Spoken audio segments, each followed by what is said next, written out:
Amém. Nós temos aqui o pastor Rogério, e ele vai ministrar para nós, está acompanhado também. Os irmãos querem recebê-lo, digam amém. E vamos ouvir o pastor.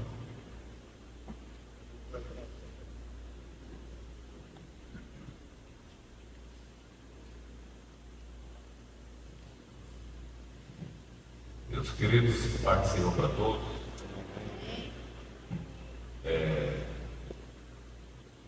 quero aqui agradecer a Deus e também agradecer a presença de todos. Deus abençoe a todos, indistintivamente, como diz na Escritura, com toda a sorte de bênçãos nas regiões celestiais. Tá bom? Agradecer ao nosso pastor, agradecer também ao pastor Carneiro, que está fazendo essa mediação, e também dizer que cada participante que virá aqui vai tratar dessa temática, que é muito ampla, sobre a sua perspectiva e a sua particularidade. Eu sou estudante de filosofia, eu sou terapeuta com abordagem na logoterapia, programação neurolinguística, neurociência, psicanálise e terapia do reprocessamento generativo, e agora estou fazendo pela Unicesumar tecnologia da ciência e da felicidade. Então a minha área é muito voltada para as humanas, tá bom? E eu quero aqui dizer para os amados irmãos que eu trouxe alguns livros que estão lá no meu carro, se os irmãos quiserem adquirir, essa vantagem do livro. Obrigado. É para vantagem, é para a construção do nosso campo ali no Dourado, onde nós estamos há 11 meses. Né? Fiz um convite ao pastor Joaquim para o dia 30 de novembro, a festividade de 12 anos de emancipação do campo. Ele, se não puder ir pessoalmente, vai mandar para mim no Valtinho, né? Se não for o Valtinho, vai o nosso pastor Carneiro, mas eu sei que uma representação vai chegar lá. Meus queridos, antes de nós entrarmos em alguma coisa, eu quero dizer que prosperidade, ela é bíblica. O que não é bíblico é a teologia da prosperidade. Quero dizer ainda que, ainda na introdução desse primeiro contato, que a nossa mente, que não é do cérebro, a nossa mente ela tem duas dinâmicas. A nossa mente, primeiro, ela quer a sua felicidade, e em segundo lugar, ela não quer que você sofra. Ok? A sua mente, que não é o cérebro é o concreto, a mente é o abstrato. A sua mente, a nossa mente, primeiro ela quer a sua felicidade, segundo ela não quer que você sofra. Como ela quer a sua felicidade, certo? E a gente tem que ter um conceito correto do que é felicidade, porque felicidade, do jeito que o mundo propõe, não existe. A felicidade, esse conceito de felicidade, nós herdamos desde o momento que nós fomos expulsos do Jardim do Éden. A partir do momento que nós fomos expulsos do Jardim do Éden, nós buscamos primeiro duas coisas. A imortalidade e a felicidade. Porque imortalidade, nós só tínhamos lá no Jardim do Éden, e a felicidade nós só tínhamos lá também. A partir do momento que nós fomos expulsos em Adão do Jardim do Éden, nós corremos atrás da longevidade, e ninguém quer morrer jovem, todo mundo quer ter mais uns dias de vida, e pelo menos com qualidade de vida, e nós buscamos a felicidade. Mas a parte que talvez mais nos atrapalhe no nosso psiquismo, na nossa mente, é exatamente a parte que não quer que você sofra. E a parte da mente que não quer que você sofra vai ser o seu sabotador. Porque como o ser humano ele não quer sofrer, então ele vai ser impedido, a sua própria mente vai impedi-lo de traçar voos mais altaneiros, de dar passos mais largos, porque, volto a repetir só para efeito de didática, a nossa mente primeiro quer a sua felicidade, segundo não quer que você sofra. E como a sua mente não quer que você sofra, o que vai acontecer? Muitas vezes você vai barrar em muitos desafios, você vai barrar em muitas coisas que vai exigir de você o conceito do desconhecido. E tudo aquilo que é desconhecido para nós, certo? É desafiador. Tipo, um emprego novo, um empreendimento novo, certo? entrar no ar que você nunca conheceu. Isso daí vai gerar em nós aquele medo, o medo do desconhecido. E na hora que você vai enfrentar um desconhecido, fazer uma coisa que você não está habituado, esse é uma zona que tem que ser saída, são 4 níveis, se você quiser anotar, são 4 níveis que nós temos que romper para chegar no 4º nível. O primeiro nível que nós temos que romper é com a zona de conforto. A zona de conforto é exatamente esse lugar que a sua mente não quer que você sofra. Então, como a sua mente não quer que você sofra, ela vai lhe manter na zona de conforto. Ok? Outra coisa que eu quero que você anote é que não existe fracasso, existe feedback.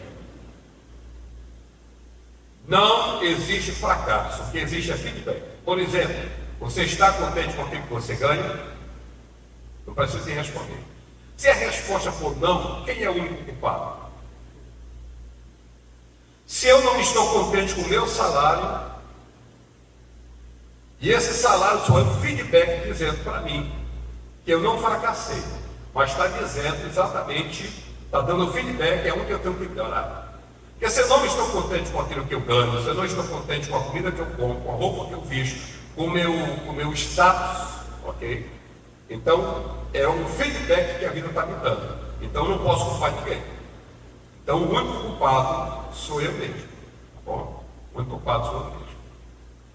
Mas o seu cérebro, perdão, a sua mente vai fazer de tudo para lhe manter nessa primeira zona, que é a zona de conforto.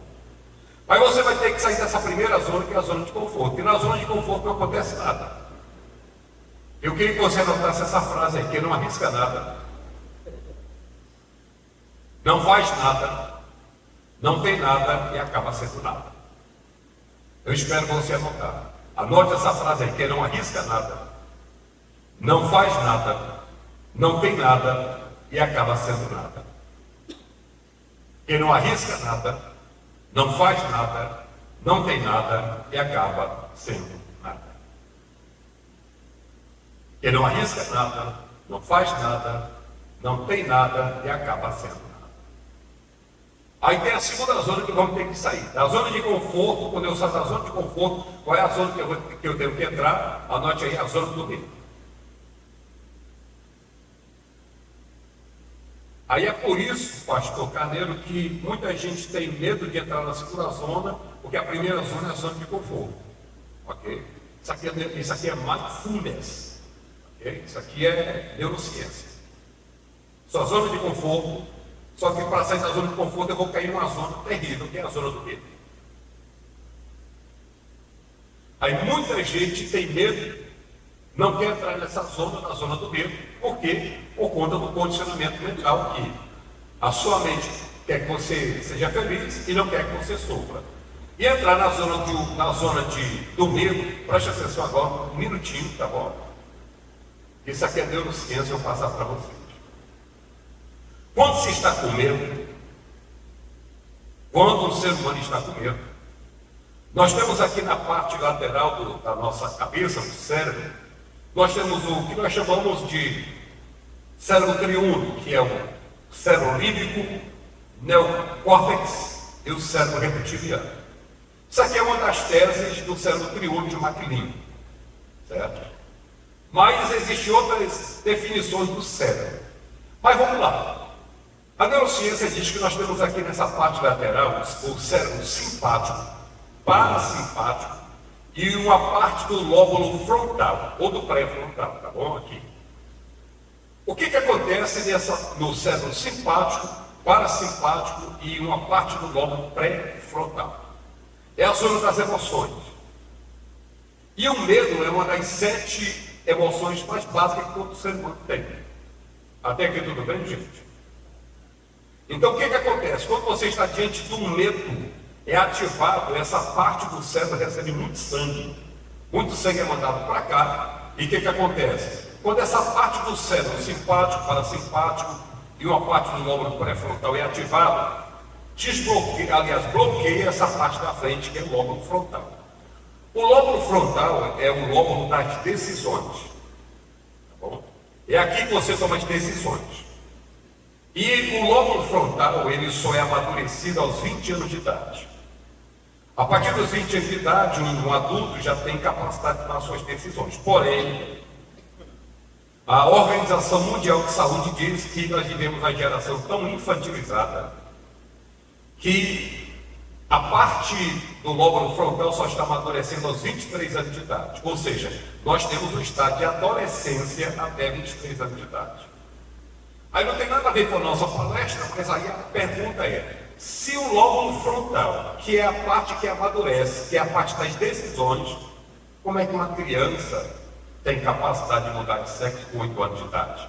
Se o lóbulo frontal não foi amadurecido ainda, é a parte das decisões. Agora, o que acontece? Quando eu estou diante do essa parte lateral do cérebro, simpático, parasimpático, e uma parte do pré-frontal é ativada, aí bloqueia o lóbulo frontal. A pessoa não consegue tomar decisões. A pessoa não consegue raciocinar. Já prestou atenção quando alguém está com raiva? Ela faz tudo menos pensar. Ela quer agir ou ela quer reagir. E quando essa parte aqui é ativada, você vai tomar 3 posturas. Ou você ataca, ou você foge, ou você paralisa. Tudo isso acontece quando eu estou diante da minha zona do medo. Tá bom? Quando nós estamos diante da zona do medo, ou eu ataco aquilo que está me... Por exemplo, você está passando dentro da rua, vê um pitbull solto. De repente você pode receber o seu cérebro reptiliano, que é a parte de trás, que é o cérebro da sobrevivência, pode mandar sangue para os seus braços, para os seus membros superiores, para você atacar. Você pegou um pedaço de pau e tacou no cachorro. Mas pode ser que, dependendo do seu estado emocional, do seu psiquismo, não venha sangue para as mãos, venha sangue para as pernas. Para quê? Para você fugir do cachorro. Mas pode ter uma terceira situação. Sabe o que é? Você quer ficar paralisado, esperando o cachorro fazer alguma coisa. 3 situações acontecem quando o cérebro simpático, parasimpático, uma parte do lóbulo pré-frontal é ativado. Ou você ataca, ou você corre, ou você paralisa. Tudo isso acontece aonde? Na zona do medo. Mas se nós queremos ser empreendedores, nós vamos ter que passar pela zona do medo. Não tem para onde correr. Anote isso aí, que essa aqui é uma frase da minha autoria. A vida é um risco. Corra esse risco. Só de você estar vivo já é um risco, não é, pastor? O que a Bíblia diz? Nós somos entregues à morte todo dia. Somos reputados como ovelha para o matador. Isso aqui é fato. O que acontece? Pessoas que têm medo de tomar novas decisões porque estão na zona do medo. Mas se você conseguir vencer a zona do medo, vem a terceira zona. Primeira zona, zona do conforto. Não nasce empreendedor na zona do conforto. Temos que entrar no segundo nível, a zona do medo. E o terceiro nível, a terceira zona, é a zona do aprendizado. A zona do aprendizado. É ali que nós vamos apanhar, é ali que nós vamos se levantar, é ali que daqui a pouco eu vou entrar em determinadas áreas. Estou dando só uma visão panorâmica para a gente ver o que nós vamos tratar nessa noite. Na zona do aprendizado, na zona do conhecimento, é que tem a coisinha chamada resiliência. A resiliência não vai acontecer nem na zona do medo, nem na zona do conforto, vai acontecer na zona do aprendizado. E se você conseguir passar por essa zona, que é a última zona, que é a zona de crescimento. Anote aí a zona de crescimento. Se você quiser fazer um gráfico assim de um círculo, 4 círculos é até bom. Para você entender que você está no miolo, zona de conforto. Faz um círculo, aí coloca dentro do primeiro círculo, zona de conforto.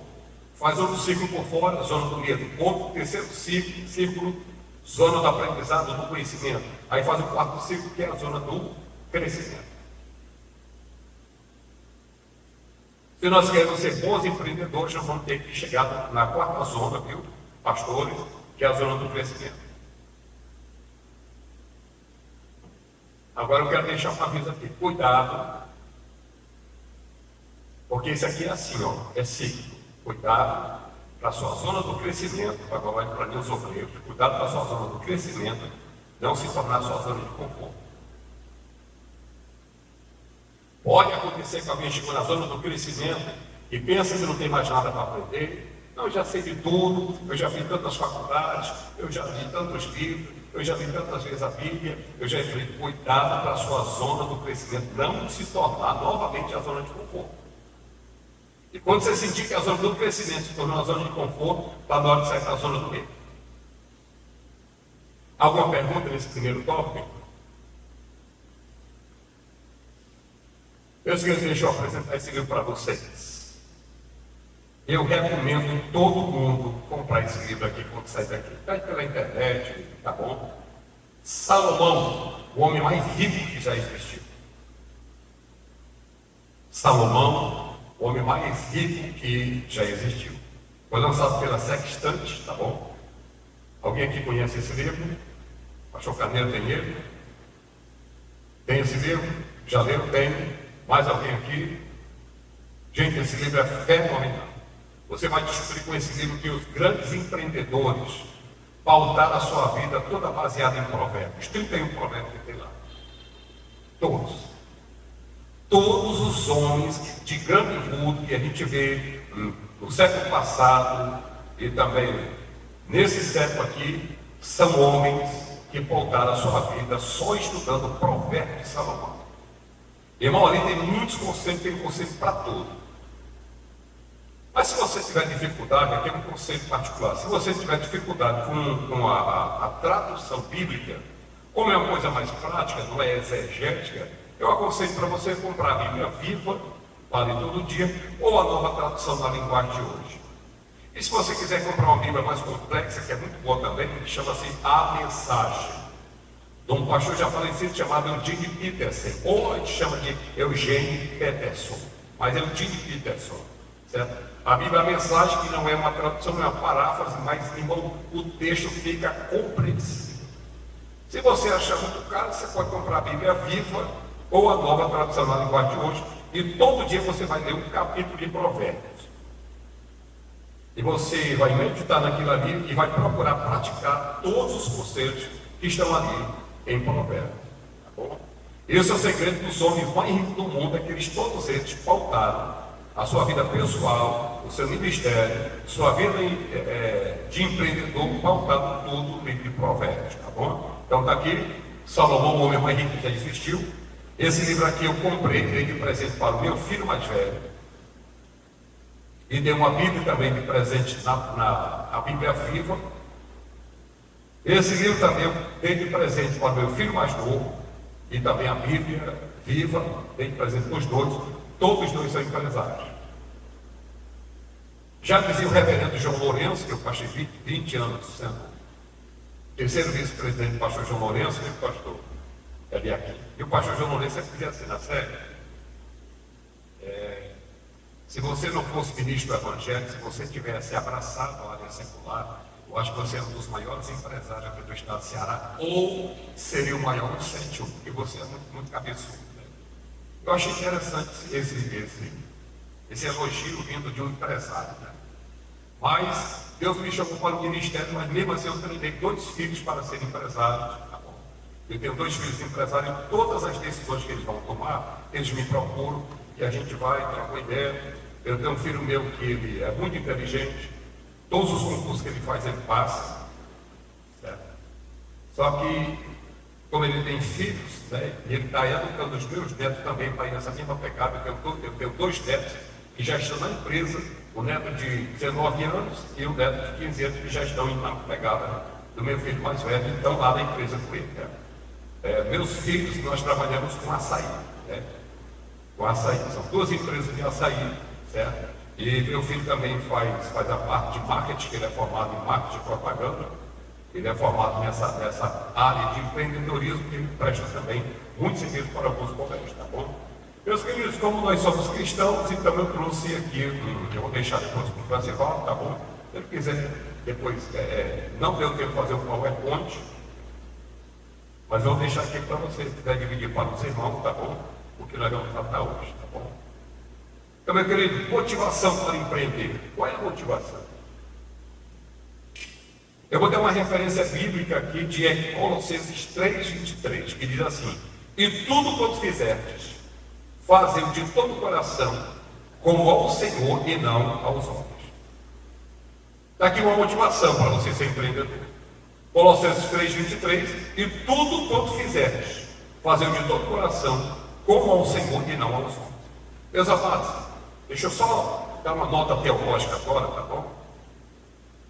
Nós não sabemos quando foi que a igreja dividiu sagrado e profano e secular?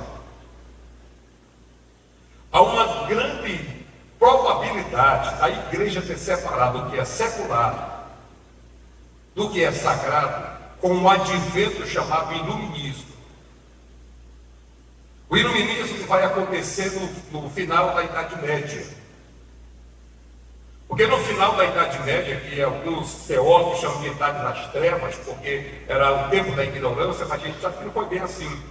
Porque se levantaram grandes filósofos como Agostinho, Tomás de Aquino, Anselmo de Cantuária, que estudou a história da igreja, sabe que esse período pós-patrística houve um intenso debate teológico. Certo? Mas popularmente se acredita que a Idade Média foi a Idade das Trevas. Então, saindo da Idade das Trevas, houve esse movimento que foi o movimento do iluminismo, que deificava a razão, certo? E através do iluminismo e posteriormente do renascentismo, que atinge as artes, aí há uma ruptura entre aquilo que é secular e sagrado. Só que quando você lê a Bíblia, à luz do Antigo Testamento, não existia esse negócio de secular e sagrado. Para Deus tudo é um contexto só. Mas em algum momento, influenciados por esse período aí do iluminismo, quando surge a ciência, Copérnico, Galileu,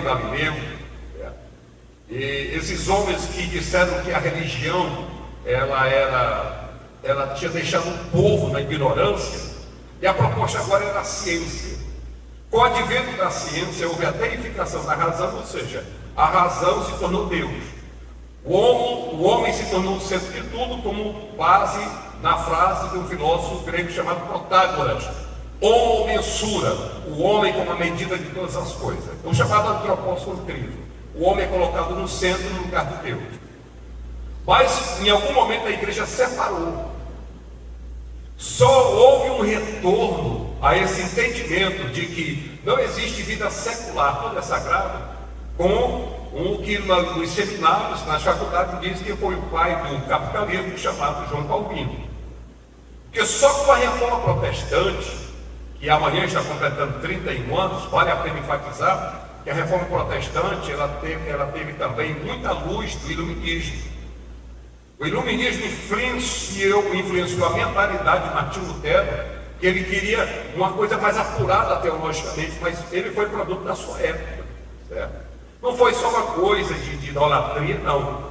Foi uma coisa também Martinho Lutero foi muito influenciado pelo iluminismo. Esse período de uma nova mentalidade, de não aceitar tudo que se dizia, de pesquisar para ver se era realmente daquele jeito, respondeu à reforma protestante. Mas a reforma protestante, a partir da reforma protestante, a igreja conseguiu trazer de novo esse conceito de que aquilo que nós chamamos de secular, ele é sagrado também. É sagrado. Então não tem como a gente viver uma vida cristã nas quatro paredes e fora dela a gente achar que a espiritualidade ela não chega lá. A igreja, em algum determinado momento, ela dividiu, mas na mente de Deus não tem essa ruptura. É só você olhar os conceitos de Paulo. Paulo ele vai falando da família, né? É marido, homem é esposa. Esposa, esse sujeito é o marido. Pais, não provoqueis a ira dos vossos filhos, mas criaram na disciplina de demonstração do Senhor. Filhos, honrar o vosso pai, com o primeiro mandamento com promessa. Aí tem uma hora que ele chega agora no empresariado. Aí diz assim: vocês que são servos, tratem bem os seus patrões, como se fosse a Cristo. Olha aí. E vocês que são patrão, trate bem os seus empregados, como se fosse Cristo. Está entendendo como essa espiritualidade ela tem que entrar em todos os segmentos? Bom, o pastor Francivaldo falou uma coisa interessante. Os grandes empreendedores nunca trabalharam na vida, porque o que eles faziam para ele não era trabalho. Eu sei se os irmãos entenderem. Agora, se você levanta de manhã na cama bem cedo, e você fica demorando meia hora, porque você está com raiva, o que você vai fazer? Reveja se realmente é a área que você está. Porque quando você descobre o seu propósito de vida, e você pega esse seu propósito e coloca à disposição do reino de Deus, você vai ver que você nunca vai trabalhar, porque é prazeroso. Então Então, a primeira motivação para nós empreendermos, Colossenses 3:23, e tudo quanto fizeres, fazer de todo o coração, como ao Senhor e não aos homens. Empreender com motivações sinceras e nobres nos incentiva a buscar o bem comum, honrando a Deus e servindo ao próximo. Empreender com motivações sinceras e nobres nos incentiva a buscar o bem comum, isso aqui é comunidade, honrando a Deus e servindo ao próximo. Tem um texto aqui de 1 Coríntios 12:4 que é assim: ora, há diversidade de dons, mas o Espírito é o mesmo. Cada pessoa recebeu talentos e dons exclusivos. Aqui é a palavra. E empreendemos a oportunidade de explorar esses dons. Olha aí que coisa interessante. Alcançar a independência e honrar a Deus com o melhor de nós. É isso que se requer de nós. Então, cada pessoa recebeu talentos e dons exclusivos. O meu dom é diferente do dom do pastor. Cada um recebeu o seu dom aqui. Então, empreender nos dá a oportunidade de explorar esses dons, alcançar a independência e honrar a Deus com o melhor que há em nós. Isso aqui é um bom motivo para a gente ser empreendedor, né? Isso aqui é o desenvolvimento pessoal e a nossa liberdade, tá bom? O que é empreender? Empreender, meus queridos, por incrível que pareça, é resolver problemas. Eu fiz um seminário quando o Dr. Michael Dock veio aqui para o Ceará, ele veio 2 vezes. A primeira vez ele esteve no centro de convenções, a segunda vez ele foi para o Sebrae. A do Sebrae eu perdi. Mas do centro de convenções eu fiz um seminário com ele, que na época ele era considerado o homem mais sábio do mundo. Alguém conhece aqui o Dr. Michael Dock? E num dos seus livros, o Michael Dock diz que o mundo foi feito para resolver problemas. O mundo foi feito para conexões. Por exemplo, eu estou falando, vocês estão ouvindo. Há uma conexão. Deus criou a boca e criou o ouvido. Eu falo e vocês me ouvem, ok? É essa conexão. A esse que nós chamamos de rapport. Agora, por exemplo, tem gente que está atrás de dinheiro. Meu querido, o que é dinheiro? Dinheiro é recompensa para o problema que você resolveu. Por exemplo, se for que seu carro quebra, você vai estar com o quê? Com um problema. Aí quem que vai resolver o seu problema? É o mecânico. Você está com um problema e o mecânico é a solução para o seu problema. O mecânico resolve o seu problema e em contrapartida ele vai ter o quê? Dinheiro. Então preste atenção, dinheiro é recompensa por soluções de problemas. Isso aí. Empreender e resolver problemas. Quer ver? 1 de João 3,16 diz assim: nisto conhecemos o amor que Cristo deu sua vida por nós e devemos dar a vida pelos nossos irmãos. E talvez, pastor, uma das formas de nós darmos a vida pelos nossos irmãos é exatamente na área dos nossos dons e talentos, nós colocamos para o serviço do reino de Deus. Agora eu vou abrir um parêntese aqui, preste atenção. Abre o olho, tá bom? Existem 2 formas de Deus trabalhar. Essa aqui é a teologia, a doutrina da providência de Deus. Como é a doutrina da providência de Deus? A doutrina da providência de Deus era dividida em 2 segmentos, o ordinário e o extraordinário. A doutrina da providência de Deus, essa aqui é a teologia, ela é dividida entre o ordinário e o extraordinário. Okay? O que é o extraordinário? O pastor Carneiro chegou para mim e disse: pastor Nacélio, olha comigo, estou morrendo de dor de cabeça. Aí eu estendo as mãos, oro e a dor de cabeça vai embora. Quem curou o pastor Carneiro? Jesus. Okay. Mas vamos para a mesma situação. Ocorreu o que? O extraordinário. Agora vamos lá, o ordinário. Mesma situação, o pastor Carneiro chegou perto de mim e disse: pastor, estou morrendo de dor de cabeça. Eu orei, a dor de cabeça não desapareceu. Mas eu disse: pastor Carneiro, bem aqui na hora que eu sair da sede, lá na frente, primeira rua direita, tem uma farmácia, compra Neusortina. O pastor Carneiro foi lá, comprou a Neusortina, tomou e a dor de cabeça desapareceu. Quem curou o pastor Carneiro dessa vez? Deus. Pastor, o remédio, sim. Você já imaginou se Deus não tivesse dado conhecimento ao homem para ser um sacerdote de Deus? Porque Deus é o Criador, o provedor e o sustentador da sua criação. Gente, ministério não é só o microfone, não. Aonde você está, naquilo que você chama de área secular, você é um sacerdote de Deus lá, ok? Para poder usufruir. Já imaginou um mundo sem gente que coleta lixo, pastor? Eles são agentes de Deus. Irmão, às vezes nós torcemos o rosto para aquele carro que passa com aquele mau cheiro, aquela rapaziada correndo e jogando lixo. Eles são sacerdotes de Deus. Eles estão cuidando para que a criação de Deus não fique cheia de entulho de lixo. Um policial também não esteja aqui pregando, mas ele é sacerdote de Deus, ok? Para executar a segurança pública enquanto eu e você dormimos. Um médico, talvez alguns médicos sejam ateus, mas e os ateus não precisam nem reconhecer que Deus existe, mas eles são sacerdotes de Deus para trazer saúde para mim e para você. Então esqueça esse negócio, isso aqui é secular, isso aqui é sagrado, irmão. Na mente de Deus há uma coisa só. Só que tem muitos desses sacerdotes do ordinário que nem sabem que estão sendo usados por Deus.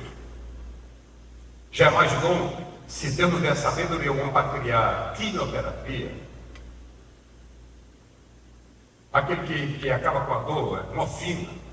Você consegue imaginar uma pessoa morrendo de gritar de dor e não ter um remédio porque o homem não conseguiu descobrir? É aí que essas pessoas têm que entender. Um policial é um sacerdote de Deus, um pastor é um sacerdote de Deus. A gente tem que descobrir essas coisas, que eles são sacerdotes. Mas aqui, pastor, isso aqui é teologia, viu? Está dentro da providência, dentro da doutrina da providência de Deus, e eles agem no ordinário. Então o médico ele age no ordinário, mas ele é agente de Deus. Até mesmo aqueles que estão conduzidos à espada, está lá em Romanos 13, que eles são ministros de Deus. Por isso que a Bíblia manda a gente se submeter a essas autoridades superiores que são ministros de Deus. Então a gente tem que, para a gente entender o que é empreendedorismo, vamos ter que mudar a nossa mentalidade. Eu vou citar uma frase da minha autoria, se você quiser anotar, anote, é de minha autoria. Anote aí. Essa frase é: a maior pobreza de um homem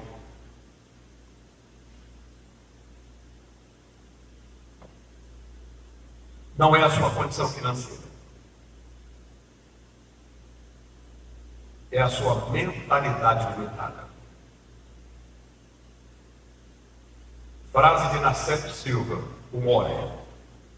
A maior pobreza de um homem não é a sua condição financeira, é a sua mentalidade limitada.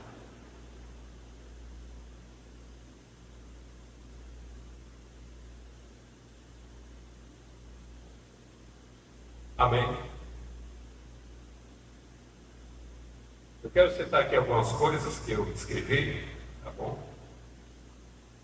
Sobre o princípio de sabedoria. Eu queria que você anotasse aí. Anote aí que a origem de quase todo problema é a falta de sabedoria. Eu vou esperar você anotar. A origem de quase todo problema é a falta de sabedoria.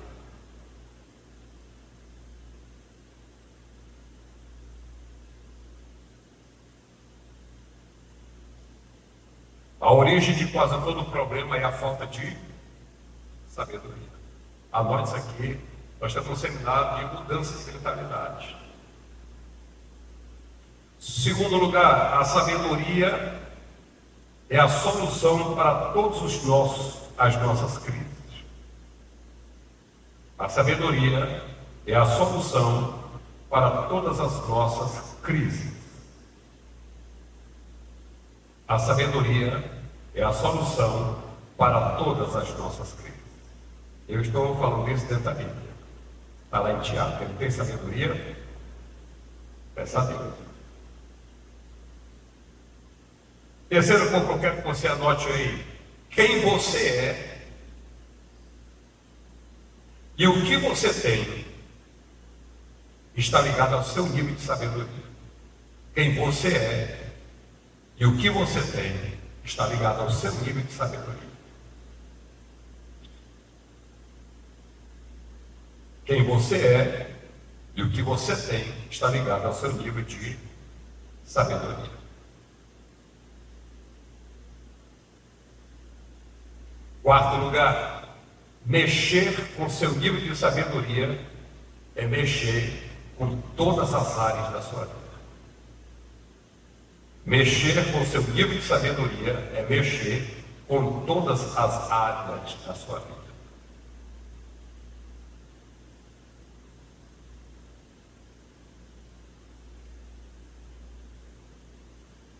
Vou só dar aqui uma repescagem, né?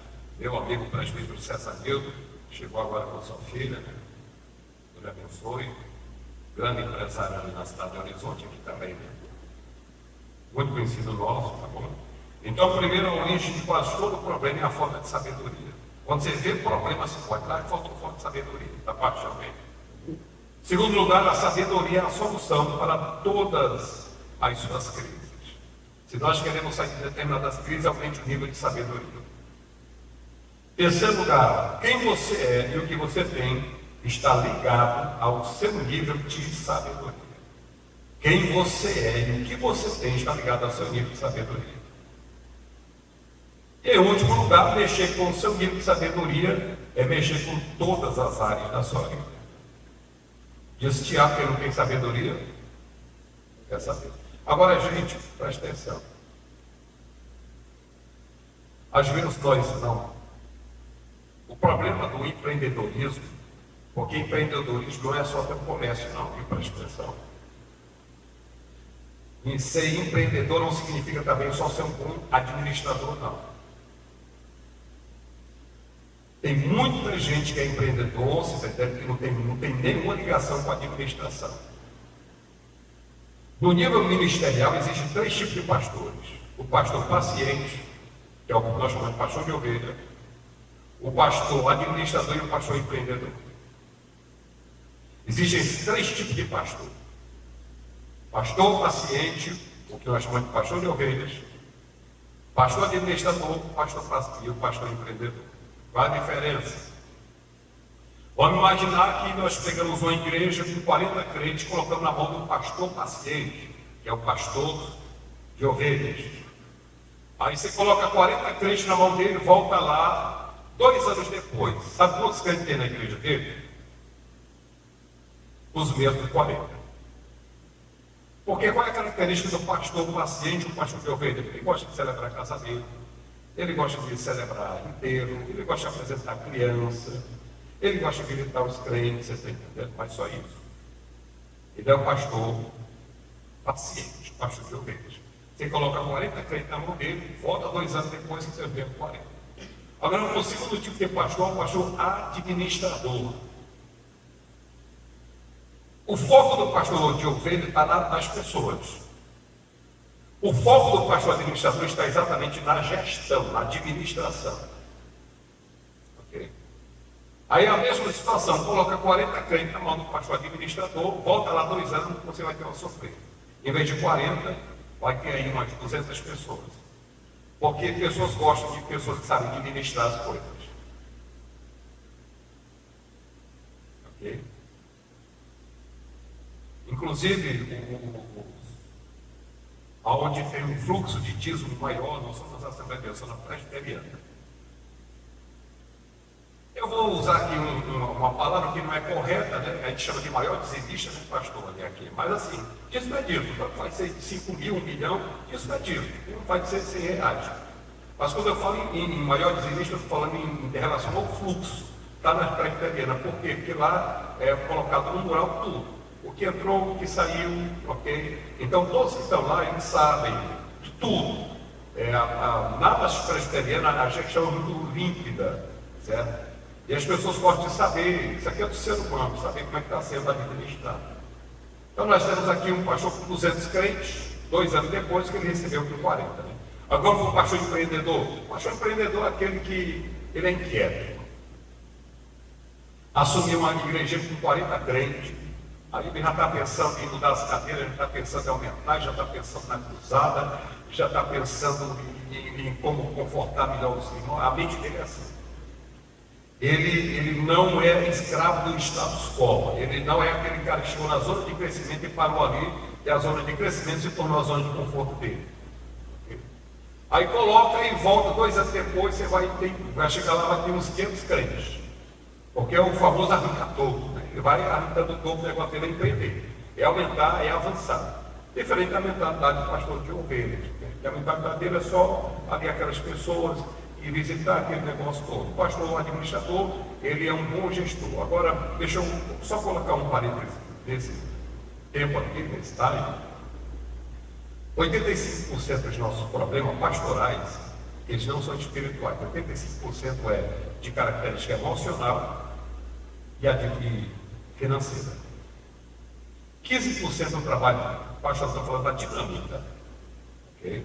Porque nós temos a igreja como corpo místico e a igreja local.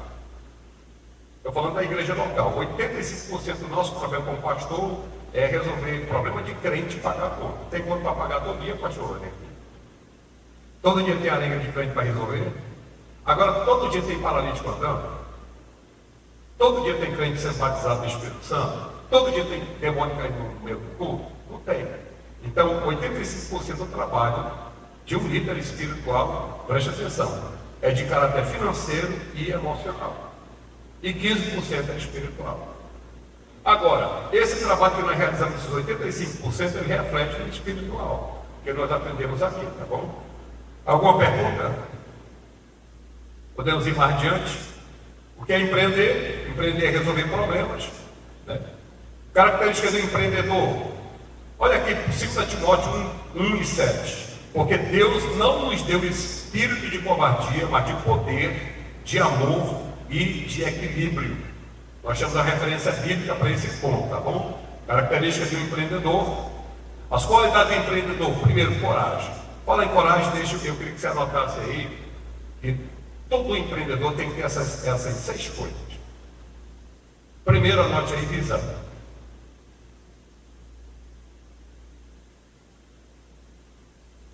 Visão.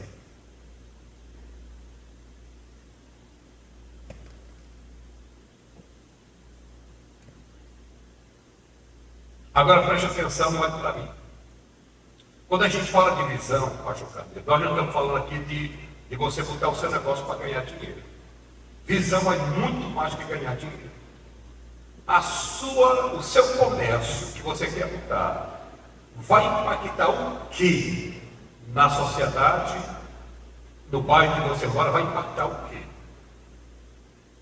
Qual o diferencial que o seu empreendimento, que a sua empresa, ela vai ocasionar? Você está vendo como empreendedor não é só simplesmente abrir um comércio? Eu tenho que ter uma visão. Cara, esse meu comércio aqui é para suprir uma necessidade X. Alguém lembra de por que Pedro ressuscitou a irmã Dorcas?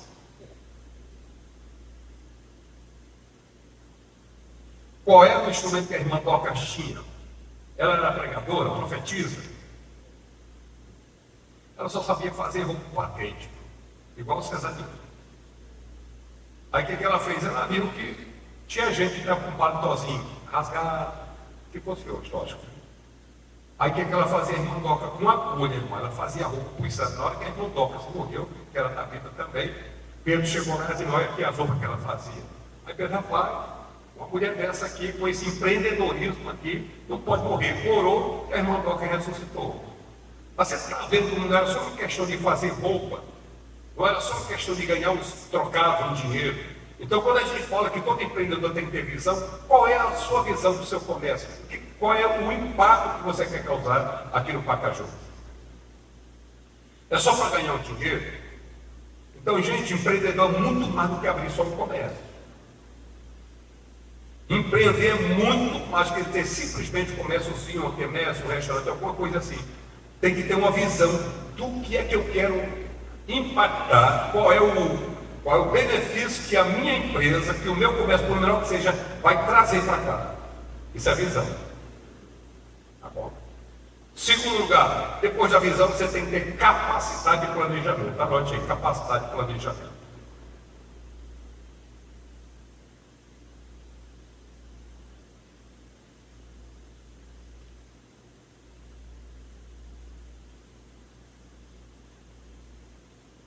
Capacidade de planejamento. Gente, não é só ter uma visão, eu tenho que ter essa capacidade de fazer planejamento. Um bom empreendedor, ele tem que ter essa habilidade de fazer planejamento. Aqui nós temos empresários que sabem isso. Eu tenho essa capacidade de fazer planejamentos. Então, se nós queremos ser um bom empreendedor, primeiro, uma visão. Mas a visão vou botar esse negócio. O que o meu comércio, o que a minha empresa vai impactar? Ela vai gerar o quê? Ela vai gerar mais emprego para os desempregados? Ela vai gerar o quê de bem-estar social para a nossa sociedade? Segundo, a capacidade de planejamento. Terceiro, vai ter que ter coragem. Porque para pular, sair da zona de conforto, pular para dentro da zona de medo, vai ter que ter coragem.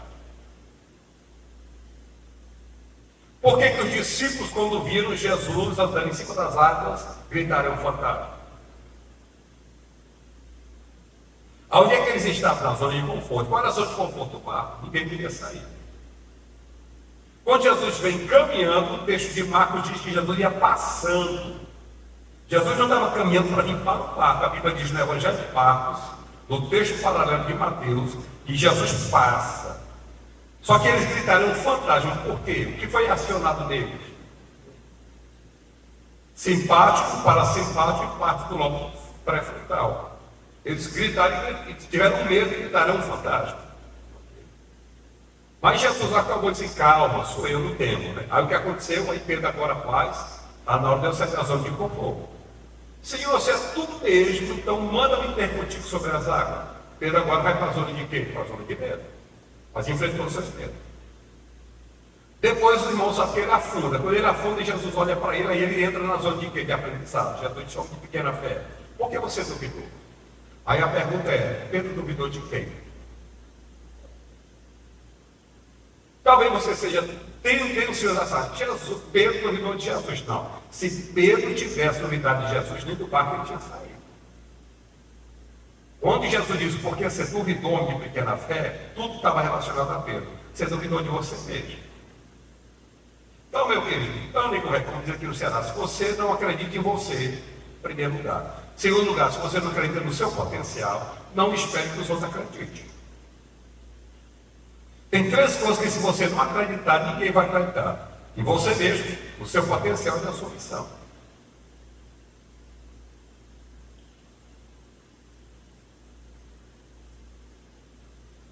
Por que nós temos necessidade de um professor? Porque nós temos um aluno. E o que significa a palavra aluno no latim? Sem, nuno, luz. Então o aluno é alguém que não tem luz, ele está sem luz. Ele precisa de um mestre, de um orientador, para tirar das trevas. Ao que aconteceu quando Pedro passou na zona de aprendizado, Jesus disse, só que na fé precisa duvidou, Pedro volta com Jesus. Só que o Pedro que volta é o Pedro crescido. Por quê? Porque quem ficou na zona de conforto, nem teve aquela experiência que Pedro teve. Ok? Aí agora Pedro cresceu mais um pouquinho, ele estava na zona de crescimento.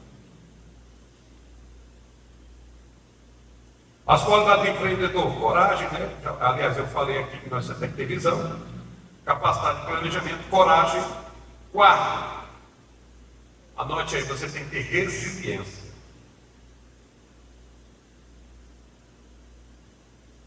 Anote aí, resiliência, você vai ter que ter resiliência.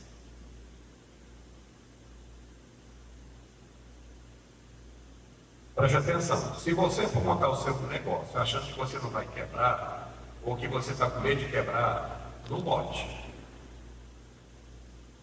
Porque ninguém vai para a faculdade planejando sem ninguém. Quando você vai para a faculdade, você vai fazer alguma coisa, você está planejando ser alguém. Mas você vai ter que ter resiliência. O meu filho mais velho, a empresa dele quebrou 10 vezes. 10. E cada vez que ele quebrava, ele se levanta, sacode a poeira e volta por cima. Volta para a prancheta lá para ver onde foi que você errou, pega os seus erros e acerta e tenta de novo. Foi lá, montou a empresa dele e quebrou a segunda vez. Aí agora volta, e eu estou falando isso em 18 anos de empresa que ele tem. Aí até que deu certo.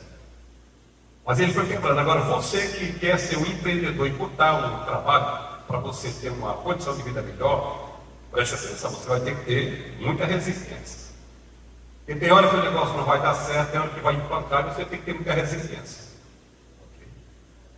É na hora da resiliência que vai separar o homem dos meninos. Os meninos vão desistir, os homens vão ter resiliência, vão recomeçar tudo de novo. Vão tentar e vão tentar e vão tentar e vão vendo, porque, gente, quando você está na área certa, você tem intuição. A intuição só acontece quando você está na área certa. Por isso que eu estou lhe falando, não é só uma coisa de você abrir um trabalho, abrir um comércio. É você entender que você tem dons para trabalhar naquilo ali. Tá bom? Vocês se lembram de 2 Timóteo 2, 20 e 21? Quando Paulo diz que na grande casa tem muitos vasos, vasos de honra e vasos para desonra. O que é vaso de honra e o que é vaso para desonra?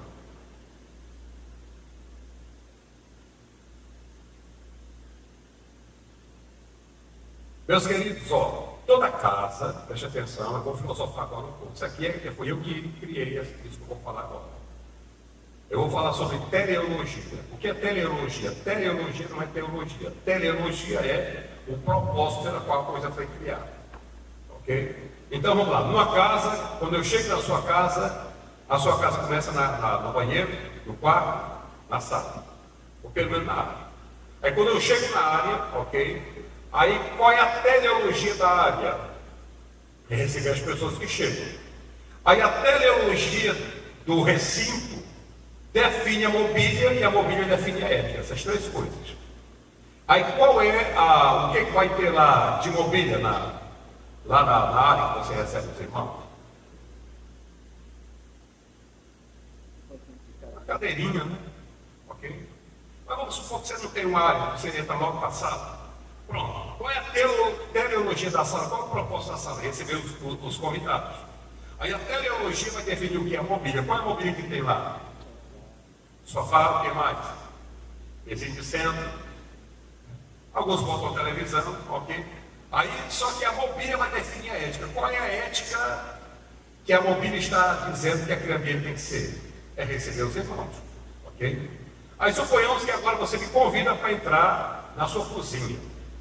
Aí a teleologia da cozinha foi feita para quê? Para a gente fazer refeição, ok? E a teleologia do ambiente vai definir a mobília. Qual é a mobília lá da cozinha agora? É a mesma da sala? Aí tudo bem. E qual é a ética lá? A gente fazer as refeições. Agora eu pedi para ir no seu banheiro. Qual é a teleologia do banheiro? Número 1, número 2, né? Banheiro, você só vai lá para o número 1, número 2, então toma um banho. 3. Mas qual é a mobília do banheiro? Qual é a ética do banheiro? É número 1, número 2, ou fazer a sepsia. Mas a teleologia define a mobília. Qual é a mobília do banheiro?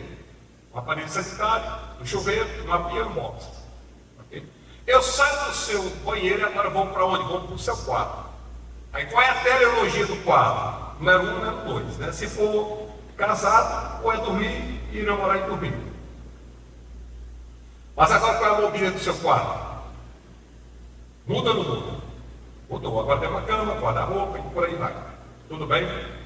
Porque a teleologia do ambiente define a mobília define a ética.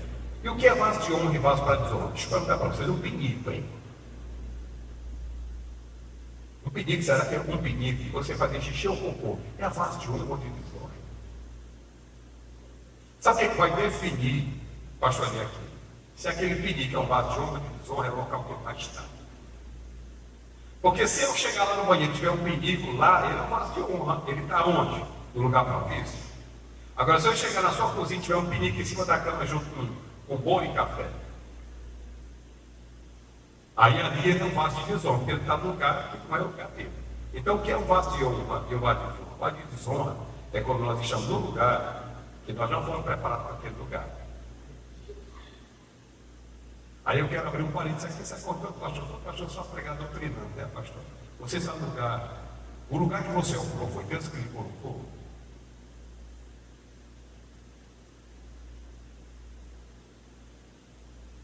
É aqui que eu sei que são vasos de honra e desonra. Mas vamos para frente, tem aqui 150 páginas. Tem. Características do empreendedor, ele tem que ter coragem, resiliência. Agora, mais uma característica que eu falei já, de visão. Qual foi o segundo? Capacidade de planejamento. Qual foi o terceiro? Coragem. Quarto, resiliência. Quinto, capacidade de Aliás, bote aí, competência. Vou trocar. Para não confundir tudo. Olha, competência. Competência. E em último lugar, anote aí para a gente pular um pouquinho, capacidade de liderar pessoas. Capacidade de liderar pessoas.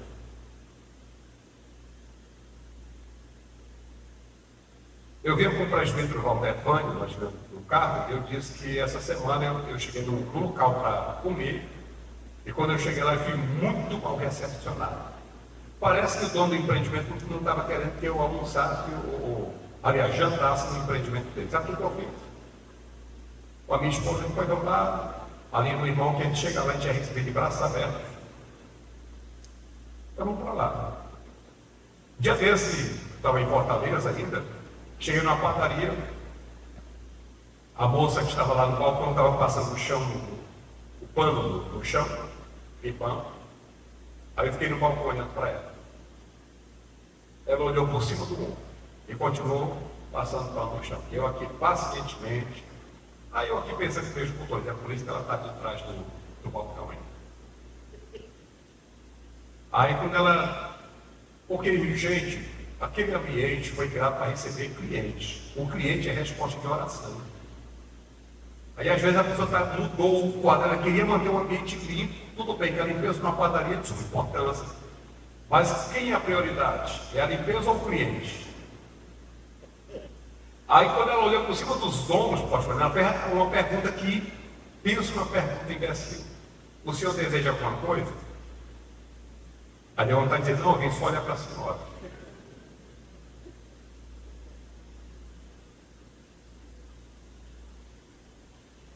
Mas tudo bem, nunca mais comprei nessa padaria. Nunca.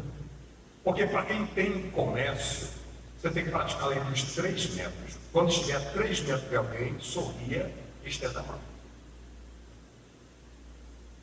Se eu entrar numa empresa para comprar qualquer coisa, se eu não for bem tratado logo na recepção, eu não volto nunca mais.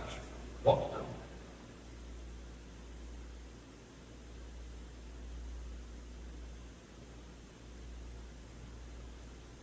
E eu quero falar aqui para os jovens empreendedores, né? Estou vendo muita gente nova.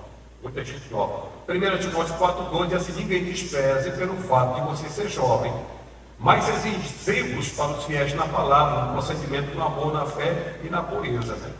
Você que é um jovem, quer ser um jovem empreendedor, está aqui o texto bíblico para você. 1 Timóteo 4,12.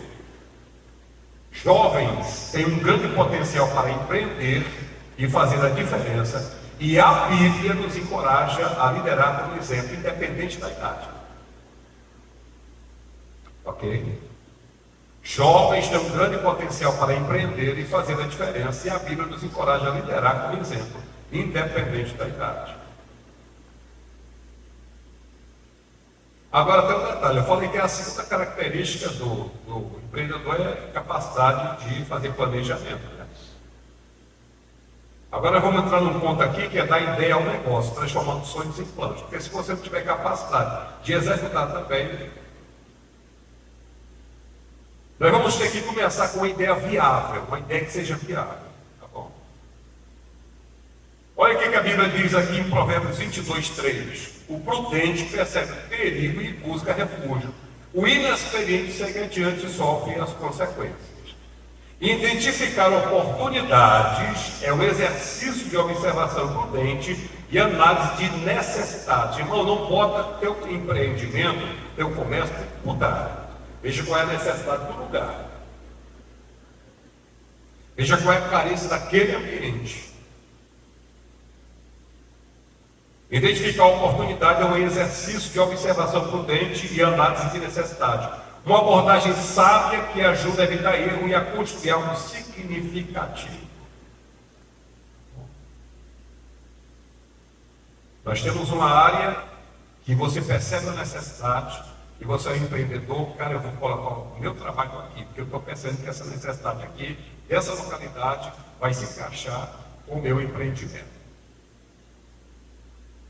Outra coisa que nós vamos ter que fazer, sabe o que é? E o César faz muito isso e muita gente faz isso, sabe o que é? É uma coisinha chamada pesquisa simples de mercado. Mais uma vez na Bíblia, Provérbios 15, 22 diz: onde não há conselho, os planos fracassam, mas com muitos conselheiros há sabedoria ou sucesso. Obter a opinião dos outros é crucial. Ouvir conselhos e feedback nos ajuda a refinar nossas ideias e adaptá-las para melhor atender às necessidades. Então é muito bom quando a gente vai e busca conselhos. Faz uma pesquisa de mercado, irmão.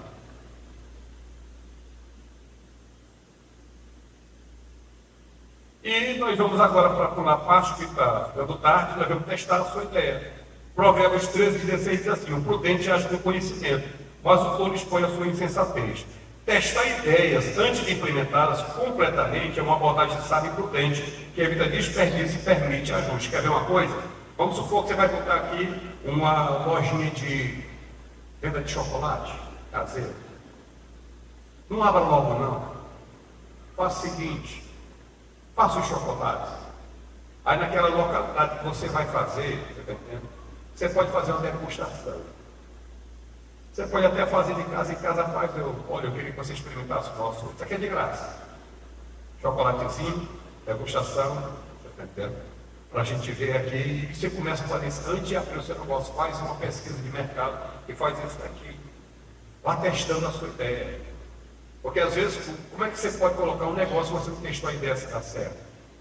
Aí nesse teste da ideia, quando você começar, digamos aqui, você quer montar uma barraquinha que vende chocolate, aí você não foi na redondeza onde você vai ser seu período de alcance, você não foi de casa em casa, tem uma degustação e tal, e as pessoas, aí, de repente, todo mundo desaprovou o seu produto.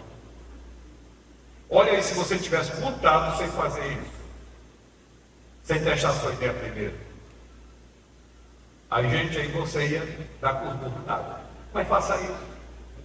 Pesquise e vá testando a sua ideia primeiro para ver se está certo. Bom. O básico do planejamento para iniciantes. Primeiro, vamos ter que definir objetivos simples. Provérbios 21, 5 diz assim: os planos bem elaborados levam a fatura, mas o apressado sempre acaba na miséria. Definir metas claras e pequenas nos permite construir o negócio de forma estruturada, passo a passo, com segurança e visão. Gente, deixa eu dar uma dica para vocês aqui. Todas as igrejas que eu pastoreei, eu estou falando agora de igreja, né? Você tem um recursozinho aí chamado Canvas.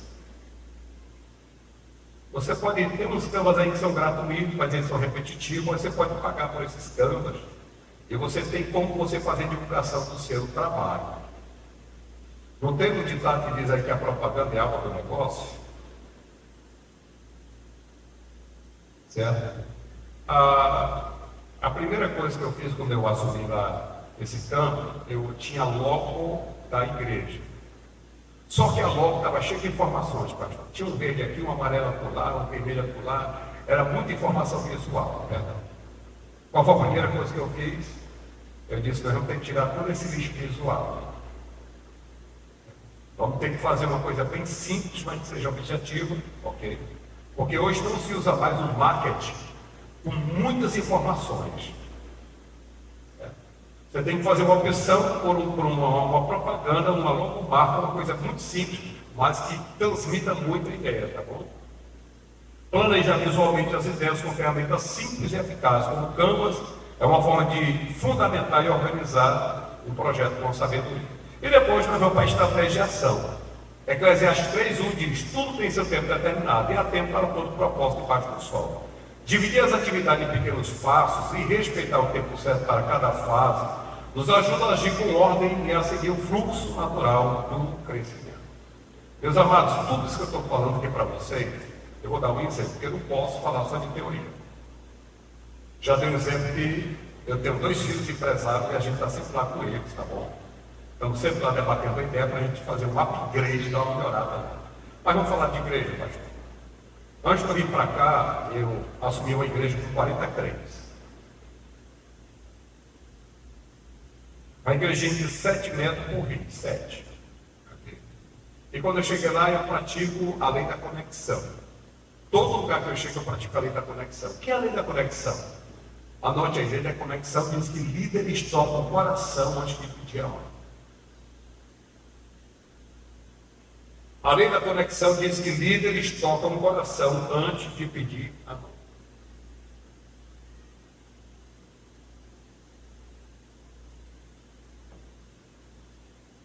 No primeiro ano, cheguei só dirigindo o culto, pregando mensagem, e a igreja foi crescendo. De 40 nós pulamos para 100 pessoas em um ano. Apertadinha a igreja.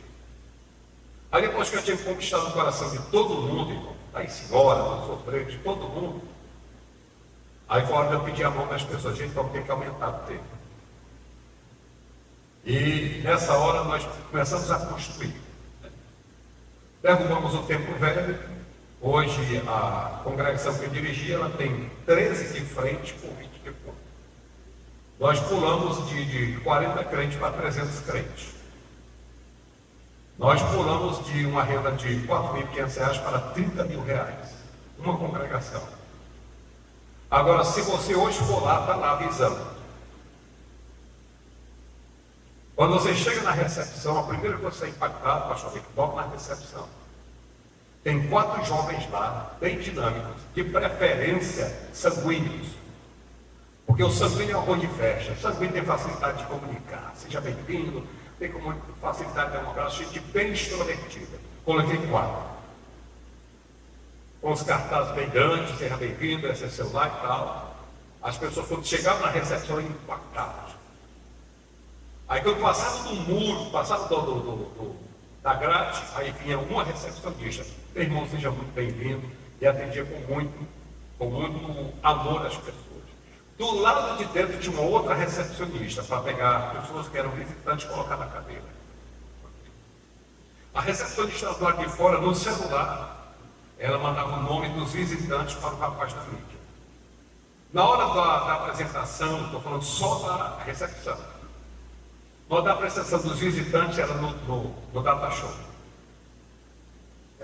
Aí na hora da apresentação, uma pessoa com muita desenvoltura, com uma boa oratória, para apresentar os visitantes. Depois que a pessoa apresentava, aí vinha 3 cantores. Com todo respeito, tá bom? É tradição nossa. Visitante, seja bem-vindo, né? E às vezes ele não canta no canto. E a gente ainda fica com o pé assim. Aí disse, vamos mudar um pouquinho esse negócio. Eu botei lá uns hinos bem, eram 3 cantoras, né? Aqui. E elas começaram a cantar muito alegria. Sua presença aqui nos trouxe alegria. E a igreja ficava em pé, e aquele negócio todo, e as pessoas eram bem recepcionadas. Quando as pessoas saíam, os que estavam visitando, nós tínhamos um formulário. Aí eu mandei fazer um formulário, botando algumas opções. O que mais chamou a atenção na nossa igreja? Aí tinha lá, recepção, pregação, adoração. Aí tinha quando a pessoa vinha visitar a primeira vez, ela recebeu um livro do Rick Warren, Uma Vida com Propósito. Recebeu uma sacolinha com a lembrança, caneta timbrada, viu? A de Cidade Nova. Um chocolatezinho e uma caneta timbrada também. Esse foi um dos segredos. Estou querendo dizer para você que dá para a gente aplicar em qualquer área. Para os meus filhos que têm empresa, que você bonifica aquelas pessoas que são clientes fiéis. Porque uma pessoa que tem uma empresa e aquele cliente que é fiel, ele tem que ser bonificado. Cara, você dá uma bonificação a mais, de repente a pessoa comprou ali 1 quilo de açaí, né? Rapaz, eu quero dar um bônus para você aqui e dá uma quentinha com algo a mais para aquela pessoa, ela sempre vai voltar. Porque nós temos que gerar fidelidade, cliente fiel.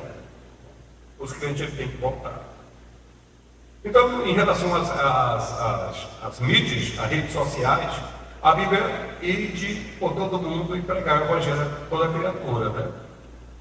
Hoje nós temos aqui as redes sociais para divulgar o Evangelho, para a sua empresa. As redes sociais são ferramentas poderosas para pregar ou divulgar nossa mensagem, seja ela um produto, serviço ou ideia, atingindo muitas pessoas. Quer ver uma coisa? Num culto online, não estou aqui defendendo o culto online, só estou querendo fazer uma estatística com vocês. Presencialmente, nós temos uma igreja lá na Guatemala chamada Igreja de Deus, né? Casa de Deus. lá na Guatemala. Presencialmente tem 5 mil pessoas na nave da igreja. Mas a igreja tem mais de 10 milhões de membros. Como é que eles fazem? O sistema de mídia deles funciona. É transmitido para vários países. O sistema lá, quem entra no chat, se quiser bater um papo, assistir um culto lá, já é transmitido na linguagem da pessoa, ok? E quem entra no chat, digamos que o cara está falando em chinês, ele está falando em espanhol. Na hora que ele está digitando em chinês, o sistema já está traduzido na língua daquela pessoa. Aí na hora lá eles passam lá, certo? Na oferta aí vem dízimo da China, do Japão, de todos os cantos, tá bom? Porque nós estamos vivendo uma época que nós chamamos de época midiática. Então nós temos que aproveitar bastante a mídia. Por exemplo, presencialmente, aqui nós temos quantas pessoas hoje aqui? Uns 80, 100, 70, 50, por aí, né?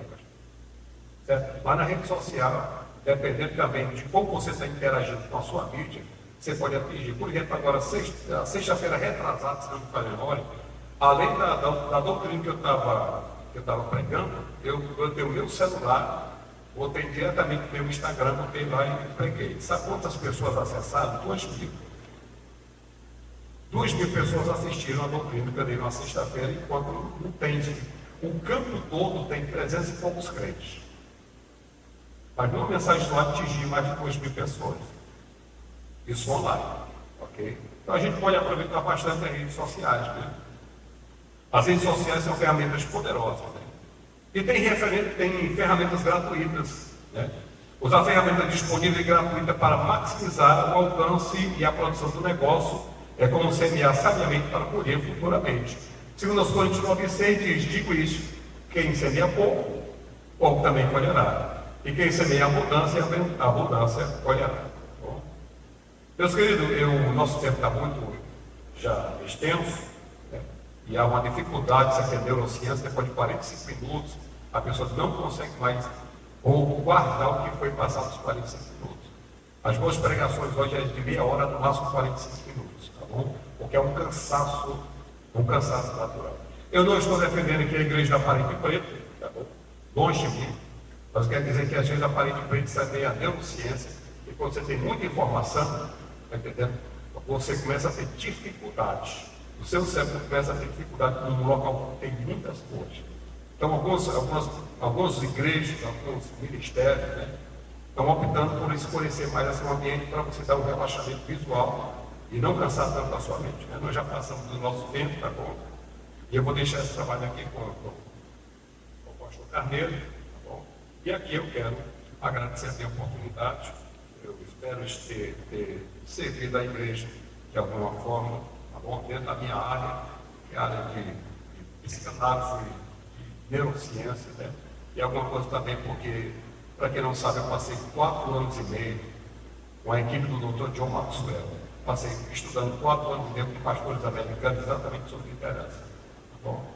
Aprendi muito com a equipe do Dr. John Maxwell, tenho todos os livros dele, foi muito proveitoso, foi um choque para minha liderança, inclusive eu falo isso no meu livro, que está ali, sobre liderança pessoal, tá bom? E aqui eu quero agradecer a Deus, quero agradecer ao nosso decano, pastor aqui, e também aos idealizadores, pastor Carneiro e o nosso querido, tá bom? Deus abençoe a todos.